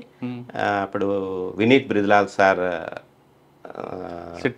SIT in charge, Srujana madam garu, Varadaraju గారు మా గురువు గారు, వాళ్ళ హయాంలో వైజాగ్ రూరల్కి సంబంధించిన ఇన్ఫర్మేషన్ అంతా కూడా అంటే ఆ కేసెస్ అన్నీ కూడా డీల్ చేసాము. ఆ 6 months పాటు చాలా చక్కగా, చాలా సిన్సియర్గా 1% కూడా డీవియేషన్ లేకుండా రిపోర్ట్ ఇచ్చాము. ఓకే సార్, శ్రీకాకుళం ట్రాఫిక్ డిఎస్పీగా చేస్తున్నప్పుడు ట్రాఫిక్ కన్నా శ్రీకాకుళంలో రోడ్లు స్పేస్ పెరగట్లేదు, వెహికల్స్ పెరిగాయి. అక్కడ దానికి 1 way, సూర్యమాల్ జంక్షన్ నుంచి 7th Road జంక్షన్ వరకు 1 way పెట్టారు. మధ్యలో కొంత ఆఫీసర్లు వచ్చి పార్కింగ్ ఇచ్చారు 2 wheelersకి. అది సాధ్యమైన పని అని అది? అంటే అప్పుడు నేను చేసినప్పుడు సెంటర్ పార్కింగ్ లేదండి, అక్కడ లేదు, పార్కింగ్ లేదు. నేరో రోడ్స్ మీరు చెప్పినట్టు అన్నీ ట్రాఫిక్ పెరిగిపోయింది. బట్ రోడ్ మీద ఉండేవాడిని నేను కూడా లిటరల్గా యాజ్ అ డిఎస్పీగా లిటరల్గా ట్రాఫిక్లో ఉండేవాళ్ళమి, అవేర్నెస్ క్రియేట్ చేసాము. ఆల్మోస్ట్ అక్కడ నేను చేసిన పీరియడ్లో 80% హెల్మెట్ వేరింగ్ ఉండేటట్టు చేశాము. అట్లానే ఈవెన్ ఈ డ్రంక్ అండ్ డ్రైవ్కి వచ్చేసరికి కేసులు పెట్టి వాళ్ళని కౌన్సిలింగ్ చేసి నేను ఎందుకు తాగాను రా బాబు అన్న పరిస్థితి తీసుకొచ్చామన్నమాట. వాళ్ళకి కౌన్సిలింగ్ పేరుతో తిప్పడము, ఫైన్ కట్టించడము, వాళ్ళు బళ్ళు ఇవ్వడానికి రిలీజ్ చేయడానికి ఇబ్బంది పెట్టడము. అంటే మా ఉద్దేశం ఏం కాదండి, ఏదో రకంగా పెయింట్ తెలియాలి. అవేర్నెస్ అయితే చాలా వరకు క్రియేట్. ట్రాఫిక్ సెన్స్ ఉందండి శ్రీకాకుళం ప్రజలకి? ఉందండి, ఎందుకు లేదు, ఉంది. పెట్టుకోరండి, రాంగ్ రూట్లో వస్తుంటారు. లేదు, నేను చేశానండి, చెప్తున్నాను కదా. 80% శ్రీకాకుళం టౌన్లోనే చేయించాను నేను. ఓకే, అప్పుడు చాలా గట్టిగా చేస్తానండి. ఎవరండి అప్పుడు ఎస్పీ గారు? పేరు బ్రహ్మారెడ్డి గారా? ఖాన్ గారు ఉన్నారండి, బ్రహ్మారెడ్డి గారు ఉన్నారు, త్రివిక్రమ్ వర్మ గారు ఉన్నారు. చేస్తాను. ఓకే, శ్రీకాకుళం తర్వాత అండి? ఇంటెలిజెన్స్లో చేస్తానండి. ఎంతకాలం? 2017 డిసెంబర్లో వచ్చానండి. ఎలక్షన్స్ అయినంత వరకు కూడా 19 ఎలక్షన్స్ అయినంత వరకు కూడా ఉంది. ఆ తర్వాత నేను ఎస్సీ ఎస్టీ డిఎస్పీ అనకాపల్లి అండి. ఓకే, అనకాపల్లి నుంచి. అంటే అక్కడ మహేష్ ఉండేవారు కదా అప్పుడు? మహేష్ ఒమెన్ పిఎస్ డిఎస్పీ అండి. తర్వాత SC ST cell DSP. Sir, SC ఎస్టీలో మీకు చాలా చాలా కేసులు చూస్తుంటారు. అందులో ఒరిజినల్గా అంటే రియల్ విక్టిమ్ ఎంతమంది ఉంటారు, ఫేక్గా పెట్టేవారు ఎంతమంది ఉంటారు? చాలా వరకు ఫేక్ కేసులు వస్తున్నాయండి. అంటే దానివల్ల రియల్గా ఉన్న ఫెయిల్ మనం సఫర్ అవుతుంటారు కదండి. ఆ కేసు మీద ఉన్న ఇంపాక్ట్ పడిపోద్ది కదా? పడుతుందండి. అంటే ఎలా ఉంటుందంటే, ఇప్పుడు నాకు అంటే మీరున్నారు, మీకు ఇంకొకరికి ఏదో ల్యాండ్ డిస్ప్యూట్ ఉంది. ఆ ల్యాండ్ డిస్ప్యూట్ చేయడానికి కొంతమంది ఏం చేస్తున్నారంటే, ఈ ఎస్సీ ఎస్టీ యాక్ట్ని ఒక ఆయుధంగా ఉపయోగించుకొని ఎవరినో ఒక ఆ కమ్యూనిటీ పీపుల్ని తీసుకొని వచ్చి అక్కడ పెట్టి మమ్మల్ని తిట్టారు అని చెప్పేసి పెట్టి కేసులు లాట్ చేస్తున్నారు. అటువంటిది కరెక్ట్ కాదండి.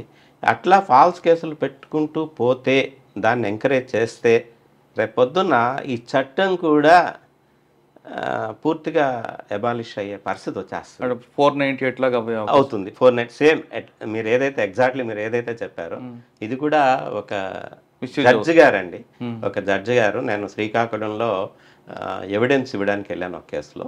మీరు ఎక్కడ వర్క్ చేస్తున్నారు అంటే, DSP SC ST cell Anakapalli madam అన్న. అంటే బబిత అని చెప్పేసి మేడం జడ్జి గారండి ఆవిడ. చెప్తూ, మీరు ఎడ్యుకేట్ చేయండి ఈ విషయంలో, లీడర్స్ ఎస్సీ ఎస్టీ లీడర్స్ ఎవరైతే ఉంటారో వాళ్ళందరికీ చెప్పి ఫాల్స్ కేసులు విని సమర్థించొద్దు, అట్లాంటి వాటిని పెట్టుకుంటూ పోతే రేపు పొద్దున్న చట్టమే పోయే పరిస్థితి వస్తుంది అని చెప్పారు. మేము ఎక్కడ మీటింగ్స్ పెట్టినా సరే ఈ విషయం అయితే నేను చెప్తానండి. నేను మార్పు వచ్చిందంటారండి? కొంతవరకు ఉందండి, పర్వాలేదు. కానీ మేము చూస్తున్న కేసుల్లో ఎక్కువగా ఫాల్సే కనిపిస్తున్నాడు. చిన్న చిన్న పెట్టి మ్యాటర్లు కూడా తీసుకొచ్చి అందులో ఇన్వాల్వ్ చేస్తుంటారు. నేనైతే ఏం చేయలేదండి. కేసు ఎట్లా ఉంది అంటే, అట్లా ఈ రోజు వరకు కూడా సర్వీస్లో తప్పుడు కేసులు అయితే ఫైల్ చేయలేదు. ఈ లెవెల్లో మీరు కరెక్ట్గా చేస్తున్నా మీ మీద ఒక బొర జల్లుతారు. కరెక్టే ఉంటుందండి, తప్పదు, ఫేస్ చేయాలి. ఓకే సార్, ఎస్సీ ఎస్టీ తర్వాత అక్కడే ఎస్సీ ఎస్టీలో ఉంటుండగా ఒక 9 months పరివాడ డిఎస్పీగా వర్క్ చేస్తాను, ఇన్ఛార్జ్ డిఎస్పీగా. గౌతమి సాలి మేడం గారు ఉండేటప్పుడు అక్కడ పరివాడ కొత్తగా సబ్ డివిజన్ ఏర్పాటు అయిందండి. దానికి ఇన్ఛార్జ్ డిఎస్పీగా ఒక 9 months నేను వర్క్ చేస్తానండి. 9 monthsలో చాలా బాగా చేశాము. మెయిన్ ఎన్ఏఓబి ఇష్యూ ఒకటి ఉండేదండి, నేవల్ ఆల్టర్నేటివ్ ఆపరేషనల్ బేస్. ఆ ఇష్యూస్లో ఫిషర్మెన్ కమ్యూనిటీస్ అన్నీ కూడా విలేజెస్ ఆందోళన చేసేటప్పుడు ఎవ్రీడే అక్కడికి వెళ్ళి ఫిజికల్గా ప్రజెంట్లో ఉండి ఎటువంటి ఇష్యూ లేకుండా ఆ ప్రాబ్లమ్ని మా ఆఫీసర్స్ డైరెక్షన్లో హెచ్సిజెడ్లు ఉన్నాయి. ఇప్పుడు ఆంధ్రప్రదేశ్ తీసుకుంటే అనకాపల్లి ఒకటి, పుట్టపర్తి రెండే ఎక్కువ ఫైనాన్షియల్గా ఉన్న డిస్ట్రిక్ట్స్. అవునండి, మీది మంచి డిస్ట్రిక్ట్. అంటే ఇష్యూస్ ఎలాగ ఉంటాయండి అక్కడ? ఫైనాన్షియల్ అంటే మీకు సంబంధం కదా, సబ్ రిజిస్టార్కి, రెవెన్యూ డిపార్ట్మెంట్, గవర్నమెంట్ ఫండ్ వస్తుంది. కానీ ఇష్యూస్ అక్కడే ఎక్కువ వస్తుంటాయి. ఎక్కువ సివిల్ మ్యాటర్స్ ఉండేవా, ఏమి వస్తుంటాయండి అక్కడ? ప్లస్ మీకు కెమికల్ కంపెనీస్ అన్నీ కూడా ఉంటాయి అక్కడ. ఫ్యాక్టరీస్లో ఎక్స్టెంట్స్ అయినప్పుడు ఇష్యూస్ నడుస్తుంటాయండి. అదర్వైజ్ ల్యాండ్ డిస్ప్యూట్స్ వస్తుంటాయండి. బట్ అంత ఎక్కువగా ఏం లేదు. ల్యాండ్ డిస్ప్యూట్స్ అయితే ఉన్నాయి, అంటే క్రానిక్ ప్రాబ్లమ్స్ ఉన్నాయి, ఇష్యూస్ ఎప్పటి నుంచో అంటే జలుబు నడుస్తున్న దగ్గు ప్రాబ్లమ్స్ లేని స్థలం ఉందండి అక్కడ ఏమండి? అక్కడ జలుబు దగ్గు లేని స్థలం ఏమైనా ఉందా కొనుక్కోవడానికి? ఉంటాయండి, ఎందుకుండవు. కానీ ఒకటి చాలా చాలా సీరియస్ లా అండ్ అంటే మీరే క్రానికల్ అయిపోయిన ఇష్యూస్ ఉన్నాయండి. ఉంది, చాలా విపరీతమైన బ్రదర్స్ ఉండేవి. బట్ ఆఫీసర్స్ సపోర్ట్ తోటి ఎటువంటి వన్ సైడ్గా వెళ్ళలేదు. ఎట్లా ఉందో అట్లానే మేము స్టాండ్ తీసుకుంటున్నాము. పరవాడ తర్వాత అండి పరివాడ తర్వాత అదే ఎస్సీ ఎస్టీ సెల్, అది 9 months అయిన తర్వాత ఎస్సీ ఎస్టీ సెల్లో ఉన్నానండి. మధ్యలో ఒక 3 months డిటీసీ డిఎస్పీగా చూపించారు ట్రైనింగ్ కాలేజ్. మురళీకృష్ణ గారు మరి ఎక్కడ పరిచయం మీకు? మురళీకృష్ణ గారు అనకాపల్లి ఎస్పీగా చేసినప్పుడు నేను ఎస్సీ ఎస్టీ సెల్ డిఎస్పీనండి. ఆ టైంలో సార్కి నా మీద చాలా కాన్ఫిడెన్స్ ఉండేది. ఎక్కడ ఏ ఇష్యూ వచ్చినా సరే ఫస్ట్ ఫోన్ వచ్చేది నాకే వచ్చేది. కన్సర్న్ ఎస్డిపిఓ వీళ్ళకంటే ముందు నాకు వచ్చేది. శ్రీనివాస్ ఒకసారి చూడండి, అక్కడ ఏదో ఇష్యూ ఉంది అంటే సార్ కాన్ఫిడెన్స్. దట్టు నేను ఎక్కువ అనకాపల్లి జిల్లాలో, అంటే వైజాగ్ రూరల్ జిల్లా చేయడంతో అక్కడున్న పబ్లిక్తో అయితేనేమి, పొలిటీషియన్స్ తోటి అయితేనేమి అందరితో కూడా మంచి రిలేషన్స్ ఉన్నాయి. మేము నిల్చున్నాము అంటే మమ్మల్ని చూసి చాలా వరకు ఆగిపోతారు. మీరు ఎస్ఏ నుంచి అక్కడే ఉన్నారు కదా, చేసేసరికి ఇస్తారు.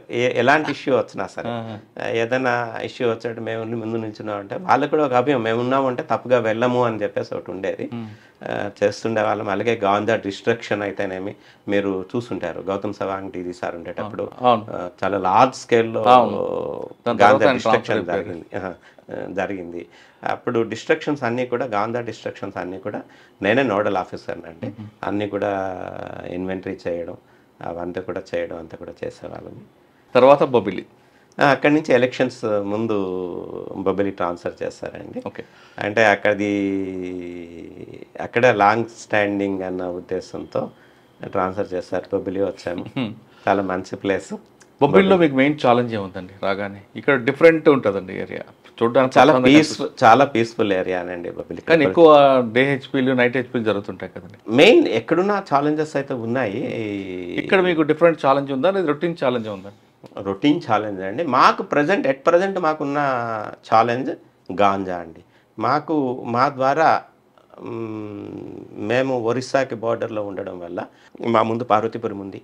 పార్వతీపురం జిల్లా నుంచి మాకు రావడానికి, అట్లాగే 2 వేస్ సాలూరు నుంచి కొట్టకి బార్డర్ అండి, అక్కడి నుంచి రావడానికి అవకాశం ఉంది. అట్లాగే ఇక్కడ రాయగడ నుంచి మాకు వచ్చేది ఉంది. అక్కడ ట్రాన్స్పోర్ట్ అవుతుంది. దానికోసమని ప్రజెంట్ మన ఎస్పీ గారు వకుల్ జిందాల్ ఐపీఎస్ గారు వచ్చిన తర్వాత, అంటే మీరు రోడ్ కనెక్టివిటీ ఉన్న ప్రాంతం మాత్రం మీరు చెక్ పోస్టులు పెడుతున్నారు, చూస్తున్నారు. కానీ పారాది దగ్గర రొంపల్లి అని ఒక విలేజ్ ఉంటుంది. ఆ రొంపల్లి పక్క నుంచి కూడా వస్తుంటాయి పోలీసు చెక్కింగ్ అటు ఉంటాయని ఈ విధంగా వస్తుంది ఒక ఇన్ఫర్మేషన్. మీ నోటీసులో ఉంది అది? ఉందండి. అంటే మాకు ఇది రెగ్యులర్ రొటీన్ చెక్ పోస్ట్. ఎక్కడ మా జ్యూరిడిక్షన్లోకి వచ్చేసరికి నా సబ్ డివిజన్లో 3 ఉన్నాయండి. ఒకటి పాత బొబ్బిలి అండి, రాయగడ నుంచి ఉంటుంది. 2 సాలూరు నుంచి వచ్చే రూట్లో కొట్టక్కి అండి. తర్వాత అనంతగిరి, మన ఏఎస్ఆర్ డిస్ట్రిక్ట్ నుంచి అనంతగిరి నుంచి వచ్చే రూటు ఆంధ్ర పోలీస్ స్టేషన్ లిమిట్స్లో మెంటాడ్ మండలంలో అక్కడ కూడా ఒకటి చెక్ పోస్ట్ పెట్టి ఇది రెగ్యులర్ కదా. ఇది కాక ఎవ్రీడే 3 సర్కిల్స్లో కూడా డైనమిక్ వెహికల్ చెకింగ్స్ అని చెప్పేసి చేస్తున్నాను. ఆ కన్సర్న్ సబ్ ఇన్స్పెక్టర్ ఎవరైతే ఉన్నారో ఆ సబ్ ఇన్స్పెక్టర్ తన స్టాఫ్ తోటి వెళ్ళి 2 hours పాటు సర్ప్రైజింగ్ ఆడ్ అవర్స్ ఏదైతే గాంజా ట్రాన్స్పోర్టేషన్కి అవకాశం ఉన్న వేస్ ఉన్నాయో ఆ వేస్ మేము ముందుగా చెప్తామండి. చెప్పి పలానా దగ్గర మీరు చేయండి, సర్ప్రైజింగ్గా వెహికల్ చెకింగ్ చేస్తున్నాం. ఓకే, అంటే మీరు తీసుకున్న డెసిషన్ వల్ల ఏమైనా దొరికాయండి, దొరికినాయి, పట్టుకున్నామండి. 2 సార్లు మాకు కొట్టకి చెక్ పోస్ట్లో గాంజా దొరికిందండి. ఓకే, గాంజా దొరికింది. సార్, మీరు విజయనగరం జిల్లా ఎస్పీ గారు సంకల్పం ఒక మంచి కార్యక్రమం తీసుకున్నారు. దానికి సంబంధించి బొబ్బిల్లో కూడా మీరు ఇటీవల పెద్ద కార్యక్రమం చేపట్టారు. ఆ కార్యక్రమం ఉద్దేశం ఏంటి? దాని నుండి వచ్చిన ఇన్పుట్ ఏంటంటే? మా విజయనగరం జిల్లా ఎస్పీ వకుల్ జిందాల్ గారు సంకల్పం అనే ప్రోగ్రామ్ డిజైన్ చేశారు. ఆయనే స్వయంగా కొన్ని వీడియోస్ అన్నీ తయారు చేయించి ఆ ఇంపాక్ట్ ఎట్లా ఉంది అని చెప్పి ఒక వీడియో ఒకటి కుంచే రఘు గారు యాక్ట్ చేసింది. ఒక 3 మినిట్స్ 5 మినిట్స్ ఉంటుందండి. అది చాలా అది చూసేలాగుంటే ప్రతి వాళ్ళు కూడా డెఫినెట్గా చేంజ్ అవుతారు ఎవరైనా సరే. అది చాలా కళ్ళకు కట్టినట్టుగా, అంటే ఒక తల్లిదండ్రులు అల్లారు ముద్దుగా పెంచుకున్న బిడ్డడు ఈ వ్యసనాలకు లోనై ఏ విధంగా ఆయన తాలూకా జీవితం పాడు చేసుకున్నాడు, ఏ విధంగా కోల్పోయాడు అన్నది. ఫస్ట్ గాంజాకి అలవాటు పడడం వల్ల తెలుసుకుంటారు, ఫాదర్ తెలుసుకొని ఆయన్ని కంట్రోల్ చేసేసరికి ఈవెన్ మదర్నే కొట్టి బయటికి వెళ్ళిపోయి వెళ్తూ వెళ్తూ దొంగతనాలు చేస్తూ, అంటే చైన్ స్నాచింగ్లు చేస్తూ ఆ వచ్చిన డబ్బులతో గాంజాని తీసుకొని వచ్చి అది మత్తుమందు తీసుకుంటూ చేసేది. ఏ విధంగా ప్రాణాలు కోల్పోయాడు ఏంటి అన్నది చాలా ఉందండి. అదే కాకుండా వాళ్ళు ఎవరైతే గాంజాకి అలవాటు పడి ఉన్నారో వాళ్ళను మార్చడానికి ఏ విధంగా సపోర్ట్ కావాలి అన్నది సహచరుల ఇది కానీ, పేరెంట్స్కి సపోర్ట్ కానీ, ఇవన్నీ కూడా వీడియోస్ అని ఇచ్చారు. అవన్నీ కూడా program first miracle college of engineering భోగాపురంలో మా రేంజ్ డిఐజీ గారు వచ్చారు చీఫ్ గెస్ట్గా. ఆ రోజు ప్రోగ్రామ్ జరిగింది. ఈ విధంగా చేయండి అని చెప్పారు.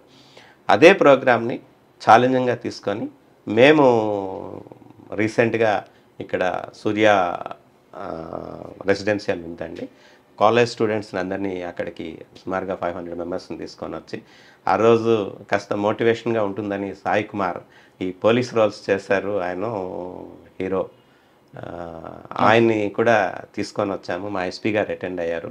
ఆ రోజు ఒక ర్యాలీ కండక్ట్ చేయడం జరిగింది. ఒక బెలూన్ ఒకటి ఈ సంకల్పం అని చెప్పేసి ఒకటి ఎగరేయడం జరిగింది.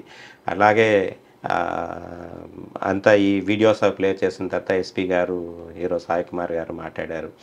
ఇవన్నీ అయిన తర్వాత వాళ్ళకు ఒక క్విజ్ ఒకటి కండక్ట్ చేయడం జరిగింది. ఈ డూస్ డోంట్స్ అన్నీ కూడాను వాళ్ళకి పేపర్లో సర్క్యులేట్ చేయడం జరిగింది. అట్లానే ప్రతి కాలేజీకి కూడాను ఒక యాంటీ డ్రగ్స్ స్క్వాడ్ ఒకటి కమిటీ ఒకటి ఫామ్ చేయడం జరిగింది. అందులో స్టూడెంట్స్తో పాటు టీచర్స్ వీళ్ళు కూడా సభ్యులుగా ఉండి ఆ కమిటీని ఏర్పాటు చేయడం జరిగింది. ప్రతి కాలేజీలో మెయిన్ సెంటర్స్లో డ్రాప్ బాక్స్ కూడా పెట్టడం జరిగిందండి. ఆ డ్రాప్ బాక్స్లో ఏంటంటే ఎవరైనా సరే ఏదైనా ఇన్ఫర్మేషన్ ఇవ్వడానికి, అంటే మళ్ళీ వాళ్ళ పేర్లు అవి కానీ ఏమైనా వస్తే ఇబ్బంది అవుతుంది, వాళ్ళకి ఏమైనా హెరాస్మెంట్ గురవుతారేమో అని చెప్పేసి మీరు ఎప్పుడైనా చేయొచ్చు అని చెప్పాము. మేము ఎవ్రీ 10 డేస్కి ఒకసారి అది విజిట్ చేసి ఆ డ్రాప్ బాక్స్లోని ఫిర్యాదులు కలెక్ట్ చేసుకుంటున్నాము.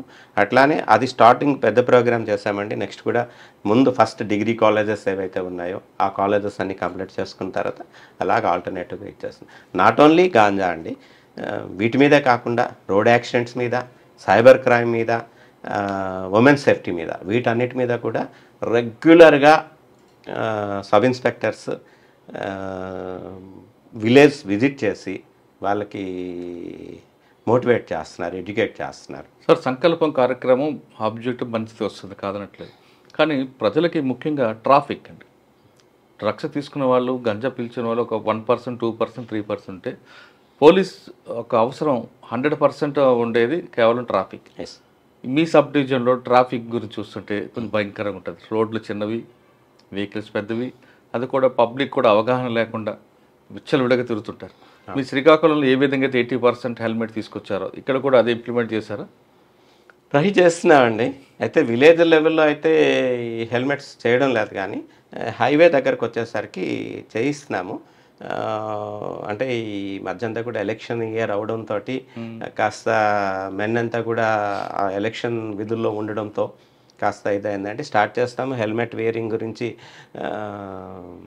కార్యక్రమాలు ప్లాన్ చేసుకుంటున్నాము. అట్లాగే ప్రతి చోట కూడా ట్రాఫిక్ గురించి అయితే మటుకు నేను పర్సనల్గా నేను ట్రాఫిక్ డిఎస్పీగా వర్క్ చేశాను 3 ఇయర్స్, ట్రాఫిక్ ఎస్ఐగా 1.5 ఇయర్స్ చేశాను. అదే కాకుండా రెగ్యులర్ పోలీసింగ్లో కూడా ఈ యాక్సిడెంట్స్ వల్ల ఎలా ప్రాణాలు పోతున్నాయి, ఏ విధంగా రోడ్డు మీద పడుతున్నారు ఫ్యామిలీస్ అన్నవి నా ఫ్యామిలీలోనే జరిగిందండి. 2 ఇన్సిడెంట్స్ జరిగినాయి. అయ్యో, ఒకటి బుడుమూరు దగ్గర నా మేనల్లుడు 6 మెంబర్స్ స్పాట్లో చనిపోయాడు. యాక్సిడెంట్ 2011లో. అందులో అంటే నేను చెప్పేది కూడా దీన్ని కూడా నేను చెప్తుంటాను అనమాట ఎక్కడ అవేర్నెస్ కార్యక్రమంలో ఉన్నా. కాకపోతే అక్కడ ఆ రోజున డ్రైవ్ చేసేటప్పుడు డ్రైవింగ్ లైసెన్స్ ఉంది, వెహికల్కి ఇన్సూరెన్స్ ఉంది, అన్ని సర్టిఫికెట్స్ ఉన్నాయి. ప్రాణాలను అయితే తీసుకురాలేదు, కానీ వాళ్ళ మీద ఆధారపడిన వాళ్ళకి 38 lakhs రూపీస్ ఇన్సూరెన్స్ అమౌంట్ వచ్చింది. అట్లాగే అదే నా ఫ్యామిలీలోనే ఇంకొక అమ్మాయి నాకు కూతురు వరుస అవుతుందండి.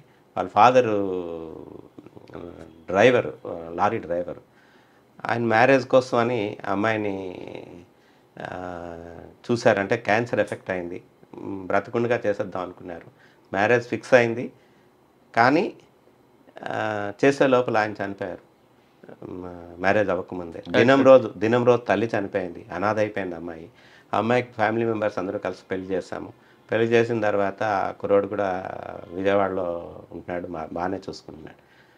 బట్ ఒకరోజు ఈయన పని కాదు, వేరే ఆయన పని కోసం అని చెప్పేసి కోర్టుకి వెళ్ళి నందిగామ వెళ్ళి తిరిగి వస్తుండగా బైక్ డ్రైవ్ చేసే అబ్బాయికి డ్రైవింగ్ లైసెన్స్ లేదు, వెహికల్ కొత్త వెహికల్ ఇన్సూరెన్స్ చేయించలేదు, వచ్చి చిన్న కరువు దగ్గర యాక్సిడెంట్ అయ్యి స్పాట్లో ఇద్దరు చనిపోయారు. ఒక్క నయా పైసా ఇన్సూరెన్స్ అమౌంట్ రాలేదు, అమ్మాయి జీవితం రోడ్డున పడ్డాడు. వీటన్నిటిని కూడా ఎగ్జాంపుల్స్గా చెప్తూ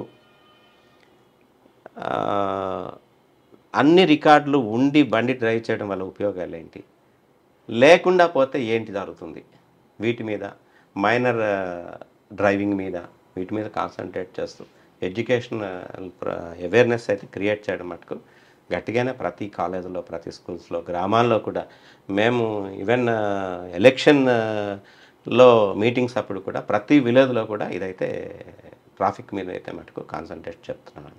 రీసెంట్గా కొట్టక దగ్గర ఒక యాక్సిడెంట్, 2 బైకులు కొల్యూజన్లో 3 చనిపోయారు. ఇంకొక ఇద్దరు చాలా బ్రతకరేమో అన్న ఇష్యూ నుంచి సర్వైవ్ అయ్యారు వాళ్ళు.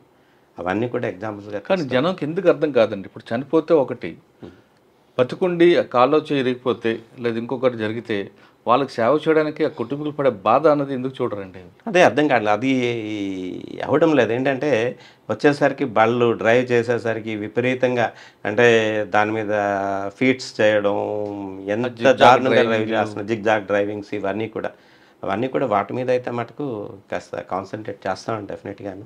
వచ్చా సార్, ఫైనల్గా చెప్పండి, మీరు సర్వీస్ అయిపోయిన తర్వాత మీకు గోల్ ఒకటి ఉంది, మీకు బాగా ప్యాషన్, టీచర్ పోస్ట్, టీచర్ అవ్వాలనుకున్నారు, పోలీస్ అయ్యారు.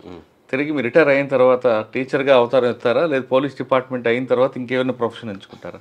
ఏం లేదండి, ప్రస్తుతం అయితే అట్లా ఆలోచన లేదు. కాకపోతే ఒకటి, ఎక్కడైనా సరే ఇప్పుడు ఈ అవేర్నెస్ ప్రోగ్రామ్స్ కూడా చేసేటప్పుడు అదే ఆ ప్రొఫెషన్ అక్కడ ఏదైతే వదులుకున్నామో ఈ అవేర్నెస్ ప్రోగ్రాంలో దాన్ని ఉపయోగించుకుంటున్నాను అనమాట. అంటే అది లోపల ఉన్న దాచిన డెఫినెట్గా ఎక్కడైనా మాట్లాడడానికి ఎక్కువగానే ఈ అవేర్నెస్ కార్యక్రమాల్లో ముందుంటాము, మాట్లాడతాము. వాళ్ళు కూడా జనాల్లో కూడా బాగానే ఎక్కుతుందండి మేము చెప్పే ఇది, కానీ ఇది కూడా బాగా. సార్ ఫైనల్గా చెప్పండి, ఈ డిపార్ట్మెంట్లో వచ్చే వాళ్ళకి మీరు ఇచ్చే మెసేజ్ ఏంటండి? సేవ చేయడానికి ఒక అదృష్టం అండి. పోలీస్ ఉద్యోగం చేయడం కూడా ఒక అదృష్టంగానే భావించాలి. నేను నా తాలూకా సర్వీస్లో 33 సంవత్సరాల సర్వీస్ అయింది, చాలా హ్యాపీ అండి. చాలా సర్వీస్ చేశాము. ఒకటి, ఫస్ట్ మనం పోలీస్లో సక్సెస్ అవ్వాలి అంటే మన నోటి తీరు బాగోవాలి. నేను పాటించేదైతే డెఫినెట్గా ఎదుటి వాళ్ళని గౌరవించడం, వచ్చిన వాళ్ళని పోలీస్ స్టేషన్లో కూర్చోబెట్టి, రాగానే నేను సబ్ ఇన్స్పెక్టర్ చేసినప్పుడు కూర్చోబెట్టి మాట్లాడడం, వాళ్ళ సమస్యని ఏదైతే చెప్తున్నారో సౌమ్యంగా వినడం, మనం ఎంతవరకు వాళ్ళకి చేయగలం అన్నది వాళ్ళకి చెప్పి ఫ్రాంక్గా, బాబు ఇది మా పరిధిలో లేదు, అయినా నేను ఈ ప్రయత్నం చేస్తాను అని చెప్పి వాళ్ళకి ఎక్స్ప్లెయిన్ చేస్తే 50% ప్రాబ్లమ్స్ అక్కడే షార్ట్ అవుట్ అయిపోతాయి. అసలు ఆఫీసర్ నోటీసు కూడా ఏ ఇష్యూస్ కూడా వెళ్ళవు. అది కల్టివేట్ చేసుకొని మన సబార్డినేట్స్ని కూడా గౌరవిస్తూ వాళ్ళ చేత మంచిగా పని చేయించుకొని చేయాలండి. పోలీస్లో చేయడం కూడా ఒక అదృష్టమే. నలుగురికి సహాయం చేసే అవకాశం ఆ భగవంతుడు మనకి ఇచ్చాడు. అందరికి పోలీస్ డిపార్ట్మెంట్ రమ్మంటారు అయితే? డెఫినెట్గానండి, డెఫినెట్గా ఇదొక ఆపర్చునిటీ. నిజమే. ఇప్పుడు నేను చెప్తున్నాను కదండి, నేను చేసిన మొట్టమొదటి పోలీస్ స్టేషన్ నుంచి, ఫ్రమ్ కేడీపేట నుంచి ఈ రోజు వరకు కూడా అన్ని పోలీస్ స్టేషన్ నుంచి నాకు కాంటాక్ట్లో ఉంటారు. ఇప్పుడు అనకాపల్లిలో ఉన్నాను, నేను చేస్తానండి 4 years 2 months అనకాపల్లి రూరల్ ఎస్ఐగా